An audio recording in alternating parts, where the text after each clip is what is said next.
नमस्कार, मैं अंजलि मिश्रा। स्वागत है आपका द न्यूज में। तो ब्रिटेन में खालिस्तान समर्थकों ने भारतीय हाई कमीशन से तिरंगा उतारा है और भारत ने वहां उससे भी बड़ा तिरंगा लहरा दिया है।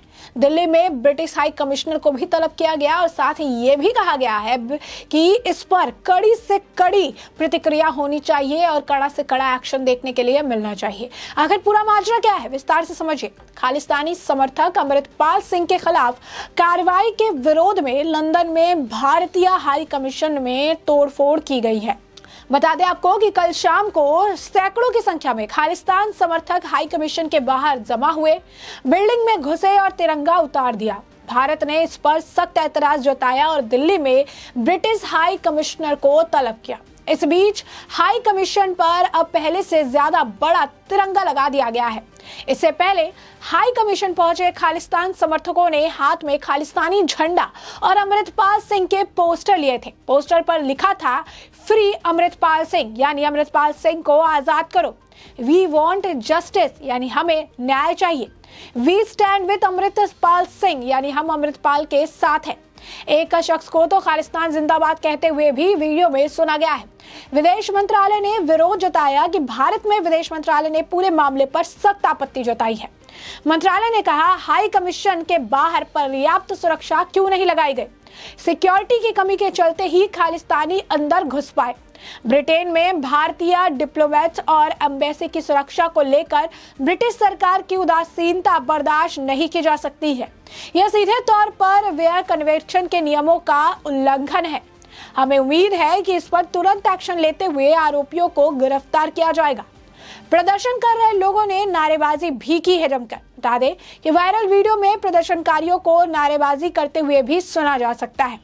वे भारत सरकार के खिलाफ नारे लगा रहे हैं। लंदन में स्थित भारतीय हाई कमीशन के बाहर हुए हंगामे की खबर मिलते ही पुलिस मौके पर पहुंची। वहीं घटना के बाद भारत में ब्रिटिश हाई कमिश्नर एलिस ने इसकी निंदा की। उन्होंने कहा कि यह पूरी तरह अस्वीकार्य है।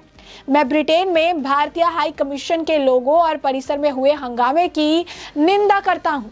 वहीं पुलिस अमृतपाल के 114 लोगों को गिरफ्तार कर चुकी है। दरअसल अजनाला थाने पर हमले के आरोपी अमृतपाल को पकड़ने के लिए पंजाब पुलिस ने पिछले 3 दिन से राज्य के अलग अलग हिस्सों में अभियान चला रखा है। पुलिस ने रविवार को अमृतपाल के 34 साथियों को गिरफ्तार किया। अब तक पुलिस 114 लोगों को गिरफ्तार कर चुकी है। पूरे सूबे में फ्लैग मार्च किया जा रहा है। वहीं अमृतपाल के समर्थकों ने दावा किया कि उसे देर रात पुलिस ने हिरासत में ले लिया। हालांकि पुलिस ने इसके बारे में इनकार किया है। इंग्लैंड में बैठे खालिस्तानी का शागिर्द है अमृतपाल। बता दें आपको कि पंजाब पुलिस की शुरुआती इन्वेस्टिगेशन के मुताबिक अमृतपाल का नाम अवतार सिंह खड्डा के साथ जुड़ रहा है। अवतार सिंह खड्डा पाकिस्तान में छिपकर बैठे बब्बर खालसा के प्रमुख परमजीत सिंह पंपा का खास है और बब्बर खालसा यूके को ऑपरेट करता है।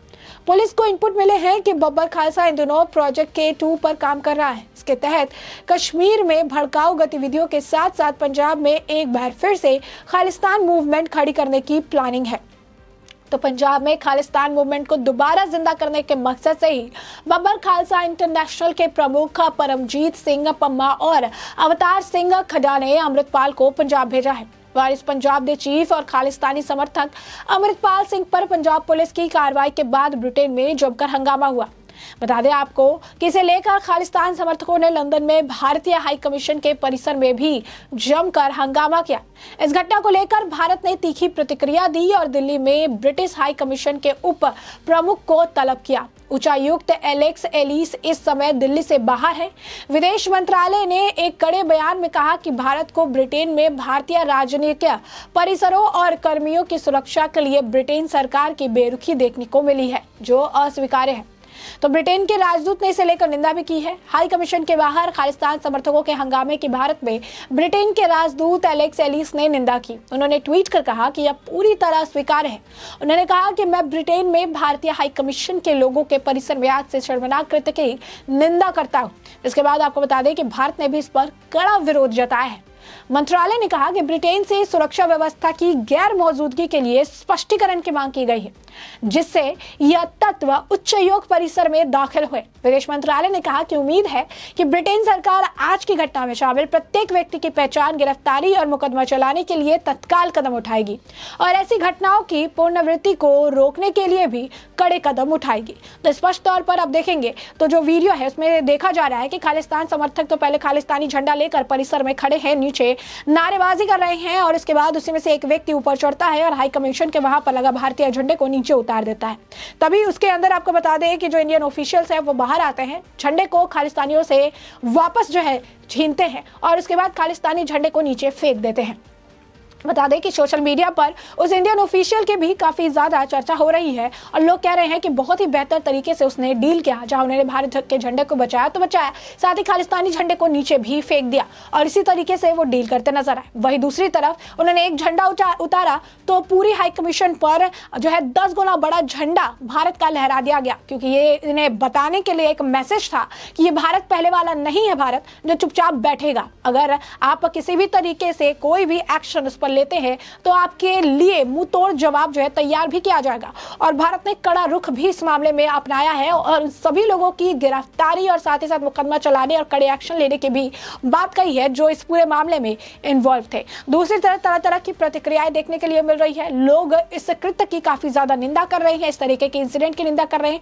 साथ ही साथ यूके की सरकार और गवर्नमेंट पर भी सवाल उठा रहे हैं कि जब उन्हें पता था कि खालिस्तानी समर्थकों को इस तरीके का खतरा है या खालिस्तान किस तरीके से सिर उठा रहा है, उसके बाद भी उन्होंने सिक्योरिटी पर्पस के बेसिस पर क्यों नहीं सिक्योरिटी बढ़ाई और क्यों ये सारी चीजें होने दी, जिसके बाद सरकार ने सख्त रुख अपनाया है। तो ब्रिटिश के आपको बता दें कि उनके तरफ से भी इस पर उन्होंने निंदा की और कहा है कि जल्द से जल्द जो है कड़े कदम जो है इसको देखते हुए उठाए जाएंगे। बता दें आपको कि इस पर जो है बीजेपी के नेता मुजिंदर सिंह सिरसा ने लिखा है कि तिरंगा हर भारतीय की आन बान और शान है।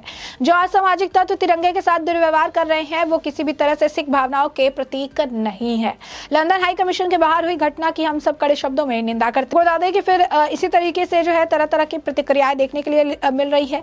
लोग कह रही है कि अब भारतीय सरकार को इस पर कड़ा एक्शन लेने की जरूरत है। सिद्धांत सिब्बल ने भी लिखा कि हाई कमीशन जो है यूके, इंडियन हाई कमीशन जो है उन्होंने यूके में जिस तरीके से खालिस्तानी एक्सट्रीमिस्ट जो थे, समर्थक जो थे, उन्होंने जिस तरीके का काम किया, उसके बाद हाई कमीशन ऑफ इंडिया ने एलेक्स एलिस को उन्होंने बताया कि किस तरीके से ये चीजें जो हुई है इसको लेकर हम कड़ी निंदा करते हैं और इस तरीके के भविष्य में चीजें ना दोहराई जाए, इसलिए कड़े एक्शन की मांग भी कर रही है। वहीं पर आपको श्वेता शालिनी ने लिखा कि जब जो है उन्होंने एक वीडियो शेयर की जहां पर यूके में जो इंडियन एम्बेसी है वहां पर बड़ा सा इंडियन हाई कमीशन के बाहर बड़ा सा भारतीय जो तिरंगा है वो लहराया गया है। तो उन्होंने लिखा कि इस तरीके से भारत जो है, भारत का हाई कमीशन ने रिएक्ट किया है जब पाकिस्तानियों ने भारत के झंडे को नीचे जो है करने का प्रयास किया तो उससे भी बहुत बड़ा झंडा वहां पर लगा दिया गया है। और ये नरेंद्र मोदी जी का स्ट्रॉन्ग मैसेज है यूके के लिए कि अब ये उनके लिए समय आ चुका है कि उन्हें समय रहते ही काम करने की अब ज़रूरत है, एक्शन लेने की अब ज़रूरत है। तो इसी तरीके से आपको बता दें कि जैसा कि हमने आपको बताया कि कुछ लोग जो है वहाँ पर कमीशन में मौजूद एक ऑफिशियल जो थे उनकी भी काफ़ी तारीफ कर रहे हैं जिस तरीके से उन्होंने डील की। प्रहलाद पंथर लिखते हैं कि जो है हम सल्यूट करना चाहते हैं उस साहसी इंडियन हाई कमीशन ऑफिशियल का जिसने भारतीय जो फ्लैग है उसे तो पकड़ा ही और खालिस्तानी फ्लैग को भी नीचे फेंक दिया है। तो स्पष्ट तौर पर एक मजबूत तरीके से भारत उभर रहा है और इससे देखकर टाइमिंग भी आप समझ सकते हैं 2024 में लोकसभा चुनाव इस तरीके से एक के बाद एक किस तरीके से चीजें देखने के लिए मिल रही है और अमृतपाल के समर्थक अब सड़कों पर उतर आकर इस तरीके से अब बदतमीजी और बदसलूकी करने से भी पीछे नहीं हट रहे हैं, जिसके बाद अब भारत ने कड़ा रुख अपनाते हुए ब्रिटेन को इस पर जल्द से जल्द कड़ा एक्शन लेने की मांग की है। तो ऐसे में हमने आपको पूरा मामला बड़े विस्तार से बताया कि पूरा मामला क्या है और अब इस पूरे मामले पर आपकी भी जो राय हो कमेंट सेक्शन में कमेंट करके जरूर साझा करें।